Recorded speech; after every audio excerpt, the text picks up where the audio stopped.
Oke, welcome back to my channel. Semoga sehat dan sukses selalu buat kalian semua yang sudah subscribe dan like video ini. Dan buat teman-teman di rumah yang dalam keadaan kurang enak badan atau dalam keadaan sakit, saya doain cepat sembuh, teman-teman. Biar kita bisa trading dan trading bareng lagi tentunya. Oke, kita langsung saja. Seperti biasa ya teman-teman ya, sebelum kita lanjut kita update market dulu. Di sini Bitcoin tetap menguat teman-teman ya. Kalau kita lihat dalam 7 hari, Bitcoin itu masih plus 8,72% atau hampir 9 persenan ya. Nah, di sini posisi harganya tetap di 117.000 ya. Semenjak beberapa hari yang lalu ya menyentuh all time high ya.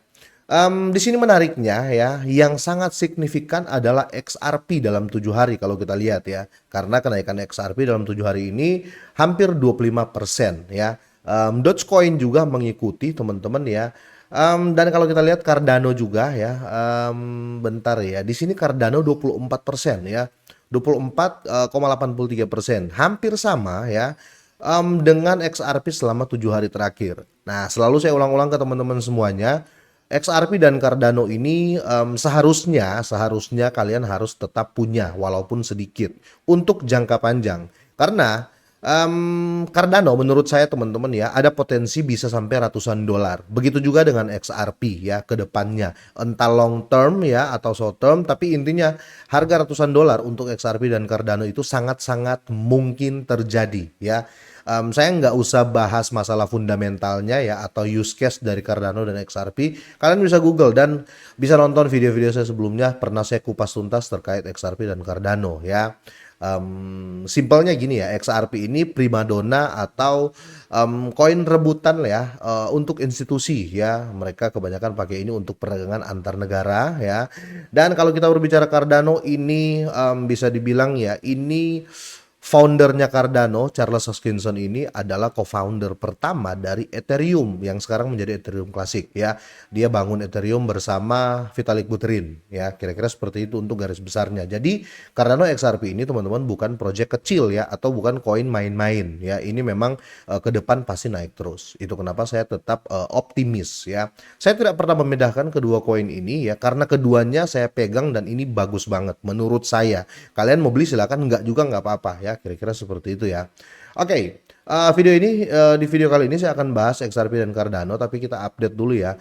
Di sini Fear and Greed Index makin naik ya, posisinya di 68 dan kalau kita lihat untuk kapitalisasi pasar atau volume market cap crypto overall itu terjadi koreksi 0,45%, tapi dia tetap tinggi karena ada di 3,66 triliun dolar.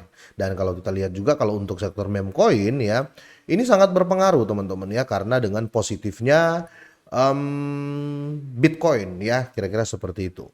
Kita lihat ya ada berita update. Saya mau update berita ini ya. Jadi analis Bloomberg ya. Ini analis Bloomberg bukan analis kaleng-kaleng ya. Ini saya mau angkat beritanya yang diterbitkan tanggal 23 Juni yang berimbas di hari ini ya. Jadi analis Bloomberg ini statementnya seperti ini ya. Peluang ETF XRP dan Cardano ini disetujui ya capai 90% ya. Jadi teman-teman harus tahu ya. Jadi ETF ini ya bisa dibilang bukan pihak bisa dibilang pihak ketiga juga lah ya. Jadi orang-orang yang membeli buy paper untuk XRP dan Cardano mereka selalu menuju ke ETF-nya. Kira-kira gitu ya. Ini kalau disetujui teman-teman ya, bayangin ya harga Bitcoin di sekitar 40 ribuan ketika terjadi ETF Bitcoin ya. Itu Bitcoin langsung melejit atau sambutan ya dari market dan sambutan dari yang adopsi pembeli-pembeli baru lah ya. Itu makin tinggi. Contoh kalau kita lihat di sini ya teman-teman ya. Kalau kita buka dari CoinGlass, teman-teman bisa lihat ya. Ini data ETF ya, bisa dibilang seperti itu ya, data ETF. Jadi ETF yang sudah ada seperti Bitcoin dan Ethereum. Contoh kita lihat ya, untuk datanya bentar ya. Biar kita sama-sama paham di sini ya. Contoh ya, saya buka untuk ETF Bitcoin. Teman-teman lihat ya, ini positif terus. Nah, ini bukan koin ya. Ini mereka beli bukan koin ya. Mereka pakai perantara ya. Contoh ya, iBit ini perantaranya mereka beli Bitcoin dalam bentuk paper atau dalam bentuk ya let's say saham lah ya. Tapi mereka melalui iShare Bitcoin ya, FBTC ini Fidelity yang jualan ya, GBTC Grayscale ya. Jadi makin banyak perusahaan besar yang membantu ya menjual Bitcoin ya. Kasarnya seperti itu ya, bahasa simpelnya seperti itu. Nah, bagaimana kalau seandainya ini terjadi pada XRP dan Cardano? Otomatis ya ke depannya teman-teman ya, pasar mereka makin luas, bukan cuma di exchange kripto, tapi di exchange tapi di sektor berbeda seperti di ETF ya, kira-kira seperti itu. Nah, itu yang membuat saya yakin sih untuk kedepannya bakal ratusan dolar untuk XRP dan Cardano. Nah, di sini perkembangan terbaru dalam persetujuan ETF cryptocurrency.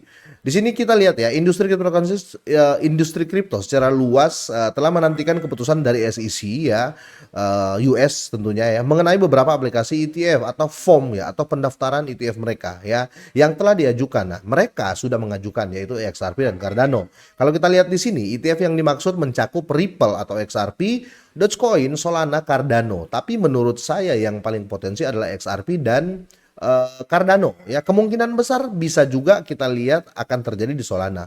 Tapi untuk yang hot kali ini tetap saya masih condong ke XRP dan Cardano karena proyeknya jelas ya, fundamentalnya sudah sangat-sangat bagus ya, utility use case sudah nggak usah ditanyakan lagi, kira-kira seperti itu. Jadi menurut saya kedepannya akan bagus untuk XRP dan Cardano ya, apalagi kalau ini sudah terjadi. Ini belum terjadi saja teman-teman ya, kita lihat harga XRP dan Cardano itu sudah sangat-sangat memukau saat ini. Per video ini saya buat ya, buktinya dalam 7 hari hampir 25% kedua koin tersebut ya. Kita lihat untuk chartnya by trading view ya, biar lebih jelas ya. Di sini saya ambil time frame daily atau time frame 1 hari per candle 1 hari. Teman-teman lihat ya, ini candlenya sehat banget ya.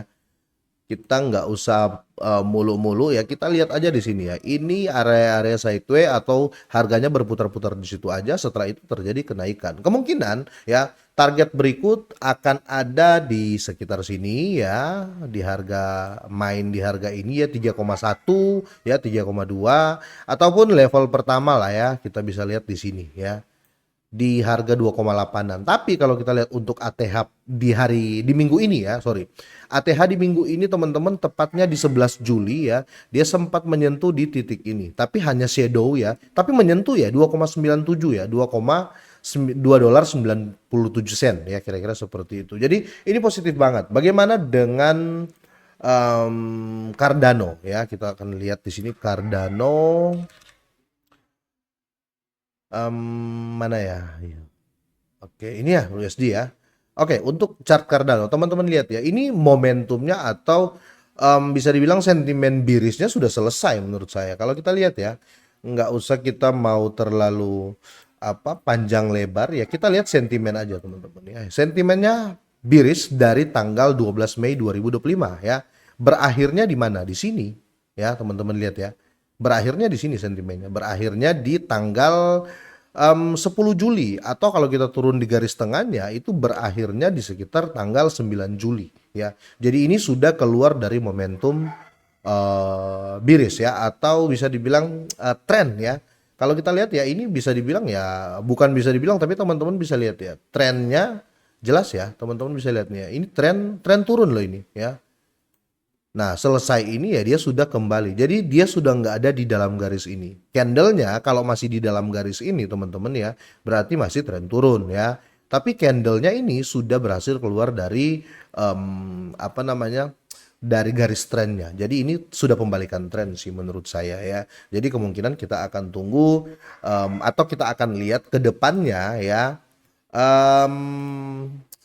Permainan ya, atau permainan harga lah ya, bisa dibilang mungkin daerah sini ya, area-area yang sering banyak disentuh ya, di area 0,9 ya, semoga saja di sini ya, di resisten pertama sejak reject ya, di tanggal 3 Desember 2024 itu harganya main di 1,2 dolar sampai di harga 1,32 dolar ya, kira-kira seperti itu. Jadi ini sudah pembalikan tren menurut saya, tetapi teman-teman ya, seperti apapun itu kita jangan anggap sepele dengan Bitcoin domination ya, atau dominasi dari Bitcoin. Walaupun chart kedua koin ini sudah bagus ya, beritanya sudah bagus, tapi kalau seandainya terjadi tren turun di Bitcoin ya, kemungkinan besar ya semua harga pasti mengikuti, bisa dibilang seperti itu ya. Oke, kira-kira update saya seperti itu teman-teman ya. Saya masih optimis kenaikan terjadi kenaikan berlanjut terjadi di XRP dan Cardano ya, kira-kira seperti itu. Kalau kalian punya pendapat lain boleh kalian drop komen ya. Dan semoga ini bermanfaat buat teman-teman semuanya. Semoga sehat dan sukses selalu buat kalian semuanya.